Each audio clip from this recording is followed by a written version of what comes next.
Magandang araw po mga kababayan. Alam nyo, dito sa salaysay na nabasa ko na kung saan yung plano ng mga Duterte labang kay Pangulong Marcos, alam mo nakakapanlumo.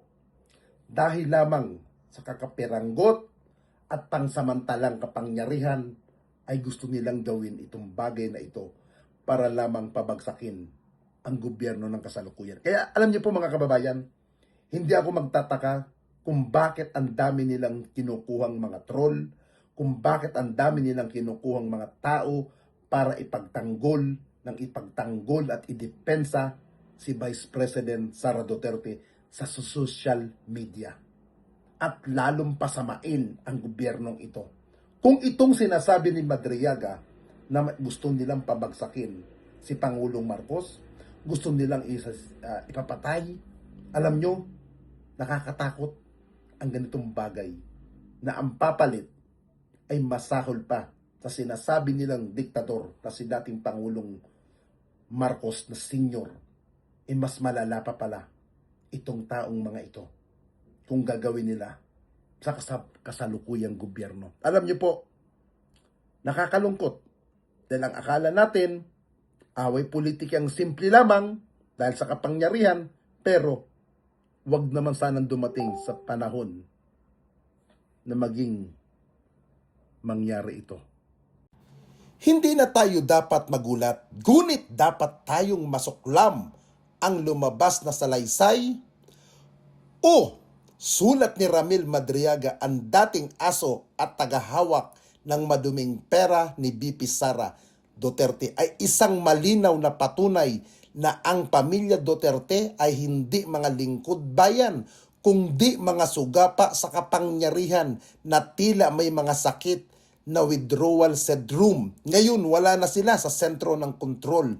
Sa sulat sa salaysay na may petsang April 11, 2026, binunyag ni Madriaga ang isang planong puno ng desperasyon, ang bawiin ang Malacanang o pagka-presidente mula kay Marcos Jr. sa pamamagitan ng pananakot, impeachment o mas malala, asinasyon.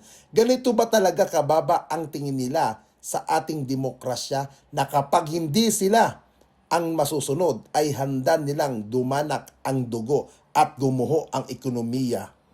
Si Madriaga ay hindi lamang isang ordinaryong saksi. Siya ang central figure ng kanilang maruming operasyon.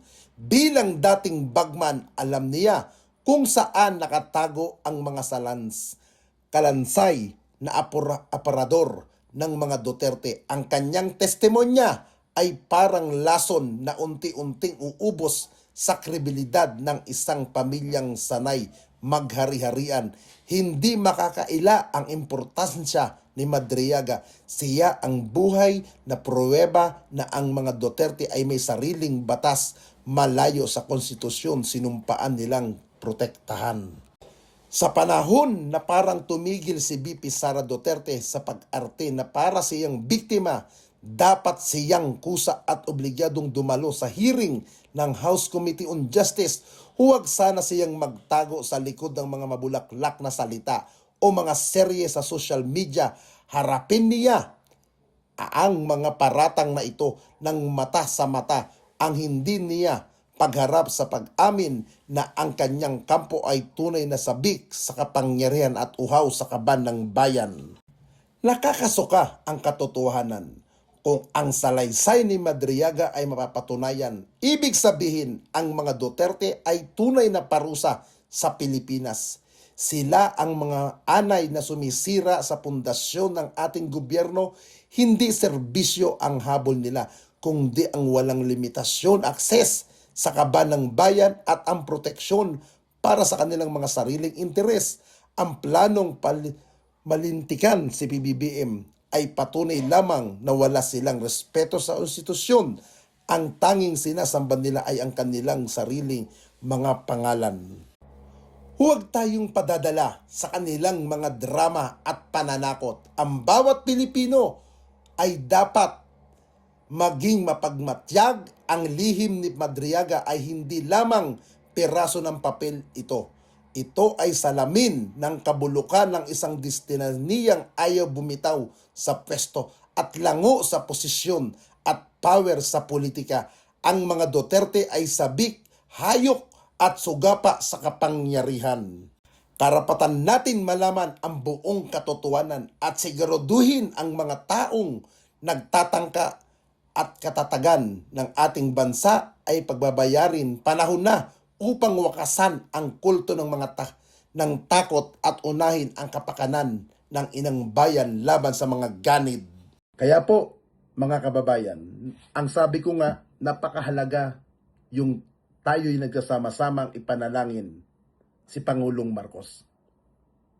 Dahil isa, dalawa o tatlo ang nagsasama-samang ipanalangin ang isang tao at yung panalangin ay para sa ikabubuti, ay dinidinig po ng Diyos yan.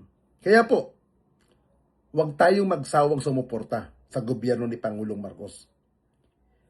Kailangan natin magsama-sama para labanan ang mga taong ito na gustong pabagsakin ang gobyerno ni Pangulong Marcos at sila ay pumalit para sila ang magkalat at manatili at bumalik tayo sa kadiliman na dati nilang pinamunuan.